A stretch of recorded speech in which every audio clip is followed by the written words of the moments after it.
Welcome to the Wickedly Smart Women podcast, featuring stellar conversations with emerging and established wickedly smart women.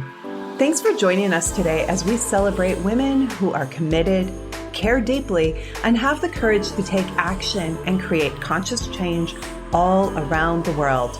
Now here's your wickedly smart host, Anjel B. Hartwell.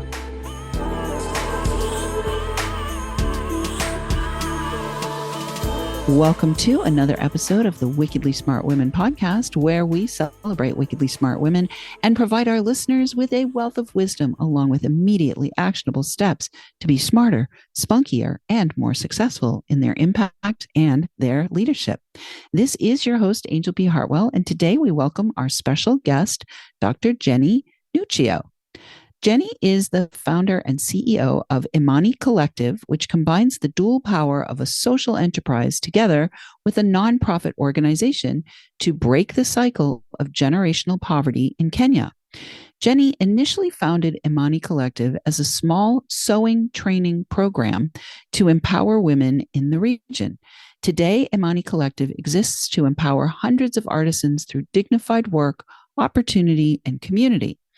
Through its associated brands, including Imani Kids, Selah, and Sukwa, hope I'm pronouncing that correctly, Imani Collective provides high-quality, sustainable, and scalable merchandise ranging from swag to home decor, kids' toys, and more. I'm so excited to have you here on the show today. Welcome, Jenny. Thanks. I'm excited to be here. And you did a great job. Pronunciation. Excellent. Excellent. Awesome.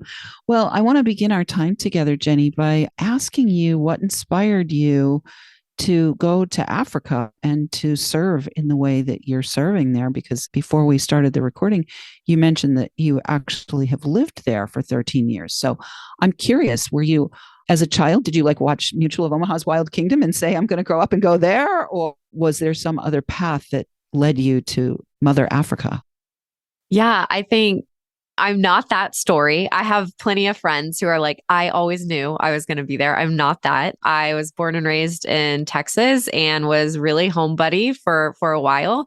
And really the genesis of my story actually started in heartbreak, really, when my parents got divorced when I was a teenager. And with that, I kind of went on this journey of discovering who I am and asking a lot of harder questions. You know, I think when you have things like that in your life and you have very steadiness and constant, and then all of a sudden it kind of changes, you just start to, discover new things. And so I actually went to Kenya specifically on a mission trip right out of high school. And when I did, my immediate response to it was, I actually never want to do this again. I started to ask a lot of questions of, why am I needed? Why am I here? This feels really weird, going into a village, feeling very invasive. And then at the same time being in a 5-star hotel and I have a buffet in front of me. Like, what's this kind of conundrum that is in front of me right now? And so at that age, I didn't really actually know what I was processing, but it is the root for why I do what I do now and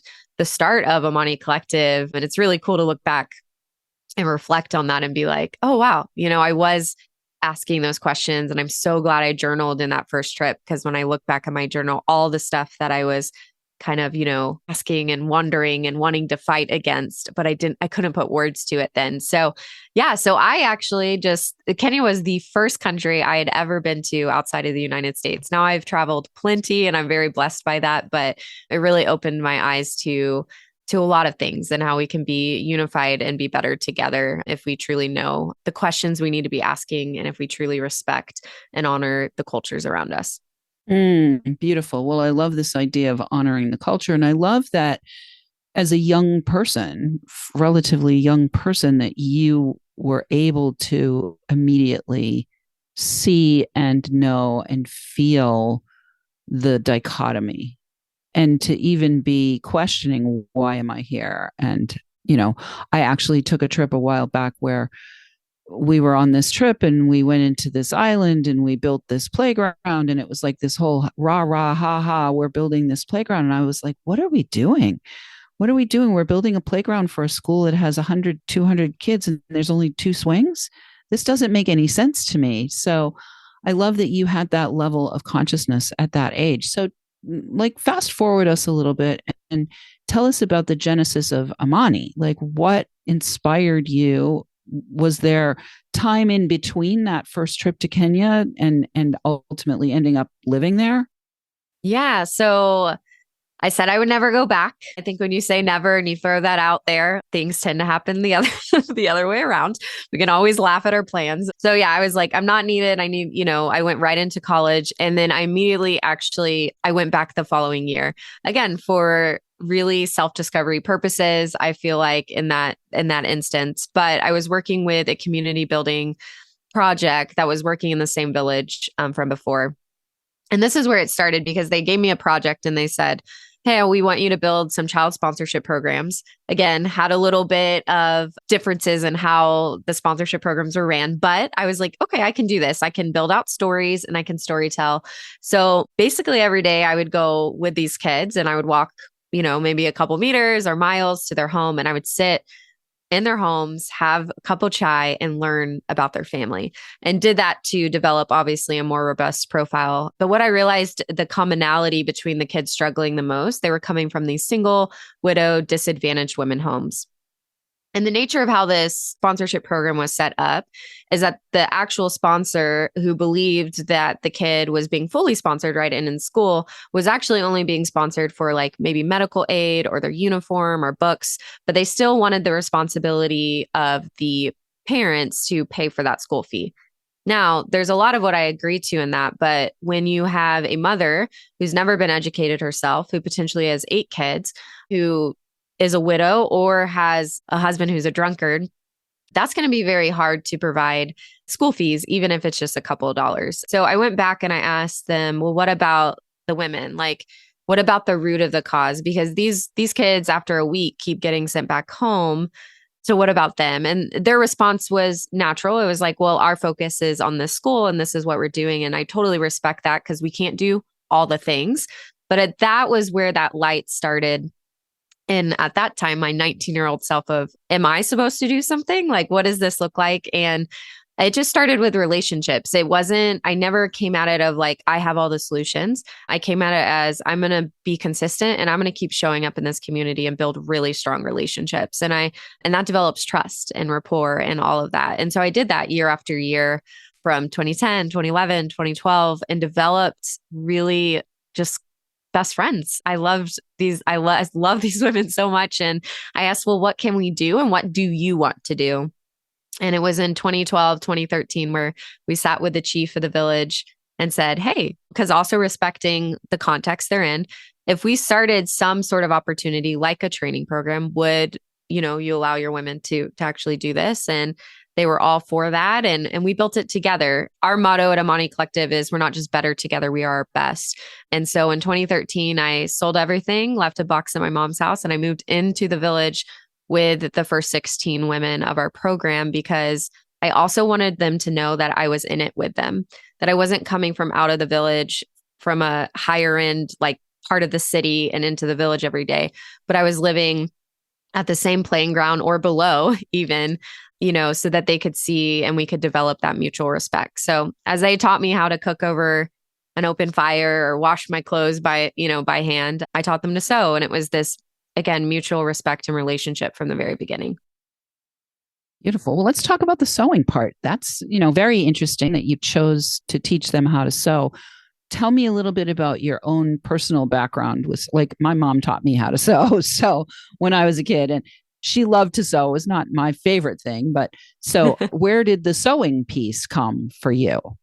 Yeah. So I was taught by my grandmother. It was a beautiful trade that she passed on. And I knew very basic sewing. So the first thing coming into this with them is I knew that I couldn't teach them everything. And I knew that from the very beginning, I wanted to partner always with the local community. And so I found a very dedicated and master seamstress to come alongside me from the very beginning, because I never wanted to be the bottleneck in the success of what we were doing, that if anything were to happen to me, that it would still continue on. And so Florence was my first teacher with me and helped me teach. So again, I was not an expert by any means, but I knew that if we could teach a skill, specifically sewing, right? It's so powerful in the sense of school uniforms need to be made, that they could potentially start that, or by doing repairs or, on their own outfits or whatever it might be, that it would be a skill that they could then utilize. But in the very beginning of starting that program, what I realized, or what I did not realize walking into, is that most of these women had never stepped foot inside of a classroom. So we had to start from the very beginning of teaching numbers to read your measuring tape, teaching letters to even, potentially get to a point to where you could write your name. And it is so beautiful to see when you teach someone basic skills like that, how their self-efficacy and their confidence grows, because all of a sudden they can fill out forms or they can start doing that. Like, it was so much more than sewing. And I never realized that until I, stepped foot and started building it with them. Beautiful. So in the years leading up to 2013, you were just going over to visit, or were you living there as well? Yeah. And what were you doing that prepared you to make the decision to immerse yourself in that culture and in that community? Like, what were you doing to prepare yourself skill wise, as well as mentally, emotionally, spiritually? For sure. So my excuse was always school. I was finishing my undergrad and then my master's, and I got my master's in leadership education development. So it's just heartbeat of mine to develop leaders. And then I went on to get my doctorate in leadership education focused on social enterprises and entrepreneurs. But so that's what I was doing. That was my excuse of not moving ever, was, okay, I'm just going to come in the summers and finish school. And I think God has a really creative way of, again, your life. But I basically was like, I'm never moving. Like, this will never happen. I'm going to find a way to do it in the States and lead from afar. And one of my biggest advice that I give to anyone I'm coaching is, if you're going to start something, like, immerse yourself with that community and find, again, an opinion leader, find someone that you can build a relationship with, because you all could go into all of that. But I think understanding the immersive nature of how we started to where we are now has completely developed the culture of who we are, which I did not have a strategic plan in the beginning of this is why I'm doing what I'm doing. I just knew in my gut that I needed to do this. But when I decided to move, I had 3 more classes I needed to take for my master's. And my excuse was, again, I always have to be in the classroom. And at that time, there wasn't a lot of online options. The pandemic completely changed a lot of that for students these days, but there wasn't a lot of online options. And I went to the dean of our college and was like, okay, I want to go to Kenya, but I have these 3 classes. And I wanted them to say no. I wanted them, because I wanted them to tell me I couldn't move. And they said, oh, well, that's awesome, because all of those are available online and we can work around you and we can support you. And I was like, okay, great. So now I have no excuses. So really, I think I was still kind of pushed. I still, throughout my journey, I kind of went kicking and screaming. But I will say, our bodies are so smart, right? They tell us so much. And every time that I would land in Kenya, and the smell and the kind of stepping off of that plane, and I would land in Mombasa, I knew I needed to be there. There are people that, especially my mom or other people in my life, are like, we knew you were going to move there many years before you ever did, because it took me a while to accept that. But I would always have this peace that ultimately resonated in my body every time I was there. And although it maybe didn't make sense financially, or didn't make sense that fit into the square box, right, that people say our journey needs to go into, it felt right. And so that was ultimately the decision that got me there, is that feeling and following it through. Beautiful. Well, Wickedly Smart Women, we're going to take a break right now.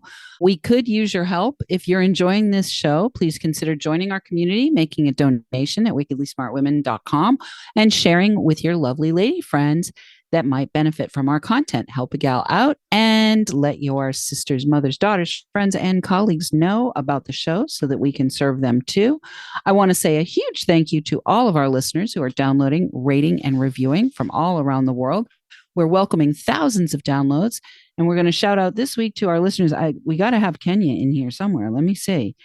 We're going to shout out this week to our listeners. I'm going to find the places that are closest. Tanzania, and I think I do have Kenya on here. Yep, Kenya, and let's do Romania. Let's throw in Romania. And we will be right back with Dr. Jenny Nuccio.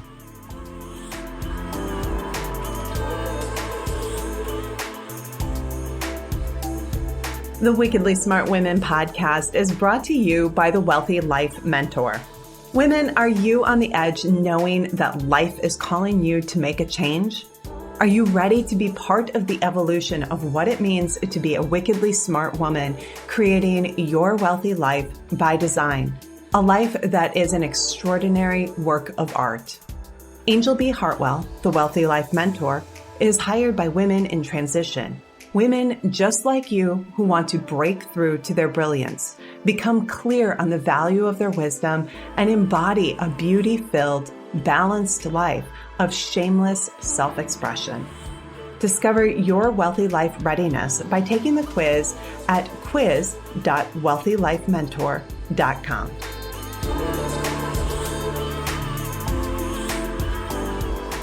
And we are back with Dr. Jenny Nuccio. You can find out more about her and her Imani Collective and all of the other things that she's got going on, including her Moxie podcast, at jennynuccio.com. We will have that for you in the show notes.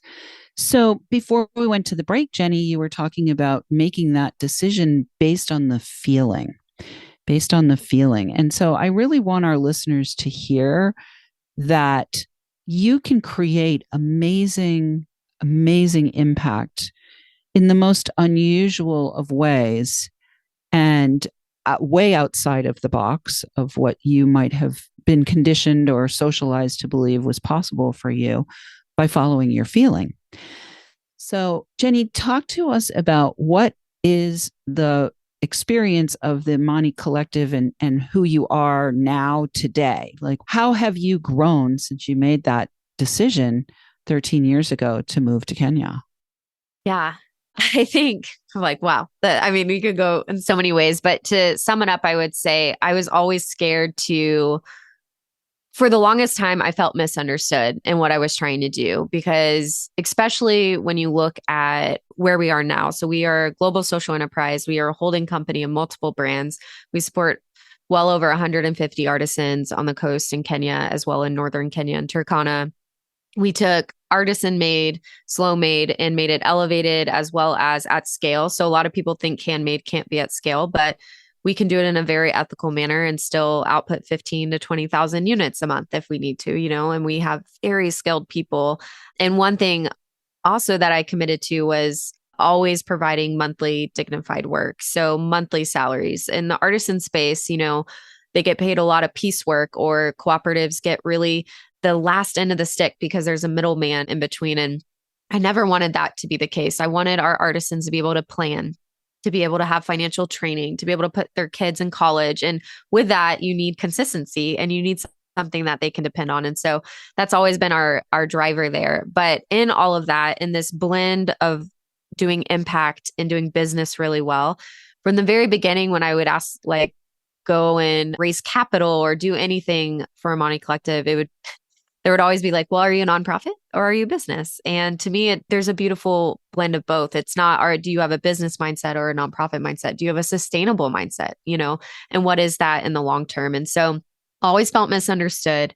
And that would it used to really, really bother me. And then a couple years ago, I realized that being misunderstood was my biggest superpower. It was my secret sauce of what we were trying to do. And so that feeling is that wild feeling. And my family they still to this day will be like, she's the wild one, right? All my family's still in Texas. I'm the one that went out, right? She's just the wild one. And I always saw that as a negative connotation. Oh man, wild, like that's bad. Like I miss all the family gatherings. I miss all this. I'm just that wild one. And when I realized that being misunderstood was my superpower, I realized that wild was also, it's not negative. It's nothing to that. It's this beautiful place where you know what you were innately made to be. And when you can release that wild and you can live in that wild and let it be wild, then you are doing the best service to the world and the people around you, because you are radiating everything that you were meant to be. And so I think in my journey, and self-discovery really, and also my living by my values and really just, paving a way for the ethical space and world, it's like truly knowing that it's okay to be different, right? It's okay to be misunderstood because it's something that is a little bit it's new and you're the one doing it. And we were made to do really big things in this world. And I think sometimes the world, again, puts us in a box and we live in that box. But if we were able to get out of it, to push into our wild, like, man, the world would be a better place altogether. Beautiful. I love that. And, all of that vast potential that's repressed, depressed, and suppressed being unleashed could certainly make a huge difference in the world. I'm curious because I feel like my listeners may also be curious about how you are compensated. How do you get compensated as the, founder of a social enterprise and nonprofit?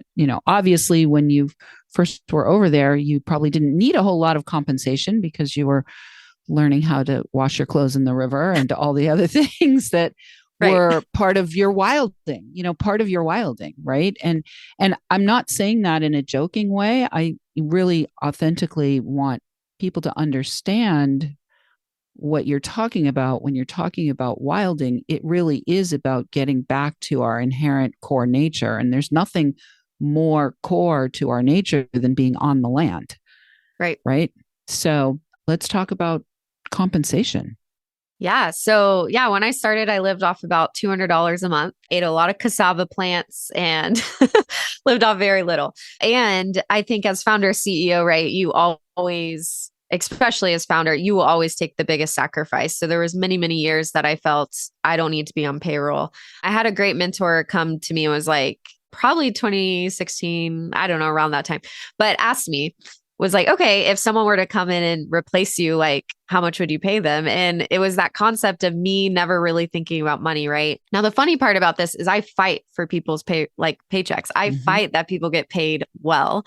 And someone posed the question to me, I was like, that's very interesting that you fight for people to get consistent payroll, fight for people to live above their means and raise to self-actualization. And you're over here not doing that for yourself. And this was a good probably 4 or 5 years ago where I started to wrestle with the idea of money. I think when you start in a nonprofit mindset space, that's really hard to deal with. And you have to cross over to what is wealth for good and for impact, right? As well, because the more we can make, the more generous we can be. So now, as we moved into that hybrid model, one of my actual motivations for moving into the hybrid model and making sure that when we did that in 2021, I said by 2026 will be a fully sustainable model, meaning that if we did not raise $1 in a donation, that we would be okay because our sales revenue alone would be able to take care of all the holistic programs we offer, from food to free childcare to health benefits and all of that.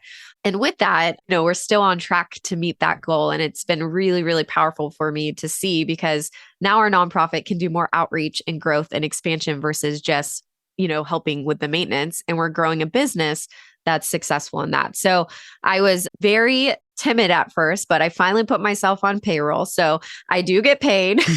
Great. We do get paid through our business, as well as, I have a joy of coaching and doing other things that help my family as well. But I think that was my biggest question with that is like, what's my legacy for my family too? Where, what are we leaving at the end of the day? If after 40 years, let's say I left the nonprofit, it would be a beautiful impact that happened, but what would happen for my family too? So, and those are questions I pose to our artisans every day. I just started asking myself that, and it became an uncomfortable and different conversation when you pose yourself those questions, but I've been so grateful for just community and mentors that have come around me and like, we're going to talk in and speak into you what you do for others, and you deserve to be in that space. So really mindful of where it goes and what we're doing, but happy to say that I've officially put myself on payroll. Excellent. I'm going to ring my bell for that.